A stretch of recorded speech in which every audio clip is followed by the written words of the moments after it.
அடிமந்த காட்டு ஓரத்துல மத்தியான நேரத்துல காத்திருக்கட்டா தினமும் காத்திருக்கட்டா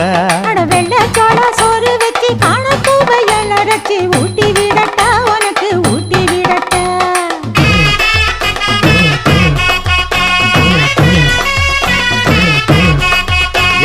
பஞ்சு முட்டாய் சீல கட்டி பட்டு வண்ண லவக்க போட்டு கஞ்சி கொண்டு போறவள நெஞ்சுக்குள்ள நீ வாரியா